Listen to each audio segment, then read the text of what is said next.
Selanjutnya adalah perihal body shaming yang saya pernah dibilang mengatakan istri saya ini terlalu kurus. Ini adalah bentuk perhatian saya sebagai seorang suami yang melihat kondisi istrinya yang mengalami penurunan berat badan secara drastis.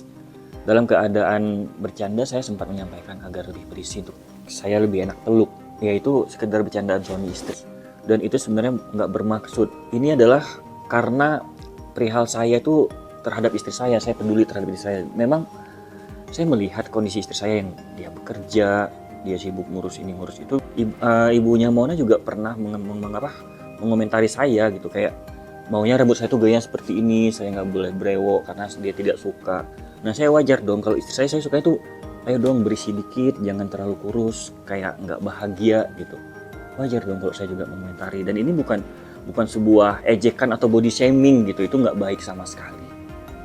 Dan pada akhirnya saya tidak menyangka ketika di akhir pernikahan istri saya menganggap itu sebuah hal negatif, sehingga dia sampai menginginkan melakukan implan untuk itu saya tidak terpikirkan seperti itu. Berikutnya saya mau membahas mengenai masalah nafkah batin. Soal masalah sensitif ini sebenarnya saya enggan membahas secara gamblang. Tapi yang pasti saya menggalui secara halal istri saya dengan sebaik-baiknya.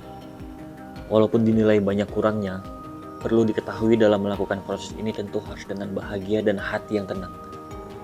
Sedangkan saya selalu dalam keadaan tertekan. Dalam pernikahan ini banyak hal-hal kecil yang tidak mau saya ungkap. Tapi ini harus dijelaskan kenapa saya merasa tertekan. Yang pertama, ibu saya pernah dibilang nyolong atau mencuri hampers semenjak acara Kedak Sinten Moana. Ini semua terjadi karena kesalahpahaman aja. Kita memang hampers itu waktu itu adalah sebuah endorsan yang mungkin harus di-storyin. Jadi dimana ketika manajemen udah dapet, alhamdulillah tamu undangan juga udah dapet hampers, bahkan keluarga Ricis mungkin udah dapet. Nah, pihak manajemen mungkin bahkan adik sepupunya Ricis sendiri memberikan kepada keluarga saya, kepada asisten saya. Dan dia bilang ini udah bukan punya siapa-siapa lagi, jadi bawa aja. Nah, ketika sampai di rumah, Ricis minta untuk mau di-storyin, ternyata hampers itu udah gak ada lagi. Padahal hamper tersebut tuh ada di kamar tamu. Dan saya tidak pernah terpikir kenapa masalah hampers ini menjadi besar. Dan yang perlu digarisbawahi, saya sedih banget.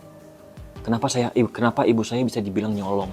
Padahal sampai detik ini, hampersnya nggak pernah saya kirim ke Aceh. Sampai kita selesai sewa rumah Kemang dan pindah ke Kebagusan, hampers itu masih ada. Yang kedua, mengenai cicilan rumah yang saya tidak pernah diajarin nyicil oleh orang tua saya.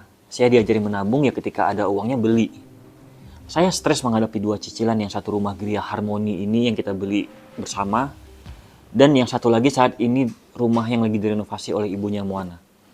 Itu nilainya sangat besar per bulannya, sedangkan penghasilan saya pas-pasan. Saya tidak bisa mengkomunikasikan perasaan tertekan saya karena saya harus mengikuti kemauan istri. Itulah mengapa saya hilang gairah karena batin saya tertekan dan cenderung tidak dihargai segala sesuatu yang sudah saya berikan.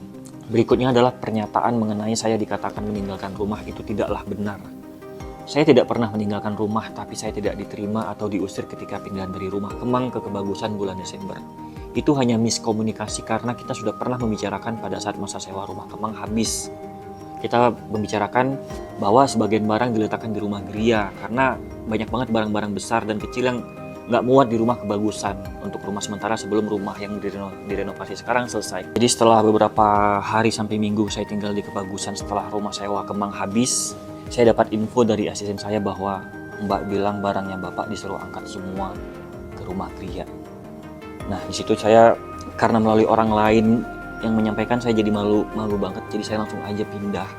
Nggak bisa menahan diri karena itu bukan dari mulut istri saya langsung yang ngomong seperti itu. Mungkin kalau itu dari istri saya langsung, saya bisa maaf ada debat sedikit untuk mempertahankan, ya saya tidak keluar dari rumah itu gitu. Jadi yang membuat saya langsung angkat kaki adalah ketika orang lain yang menyampaikan bahwa kemauan istri saya jangan tinggal di rumah Kebagusan itu. Dan asisten saya bilang itu sudah 3 kali disampaikan ke Mbak untuk mengangkat barang saya pindah ke Gria. Dan yang keempat kalinya baru asisten saya menyampaikan kepada saya kalau saya harus pindah di rumah Gria. Jadi saya tekankan sekali lagi, kalau saya meninggalkan rumah berbulan-bulan itu tidaklah benar. Pada kenyataannya adalah yang saya jelaskan tadi. Mengenai statement istri durhaka dan sombong, pertama-tama saya minta maaf sebesar-besarnya atas keluarnya kata-kata ini.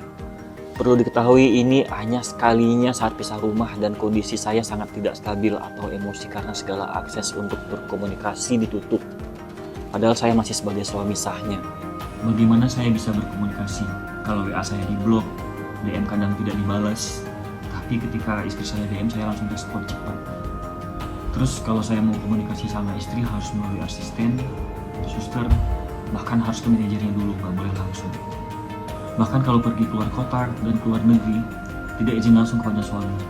Inilah yang membuat saya kesal dan akhirnya mengeluarkan kata-kata yang di luar kendali saya, bahkan saya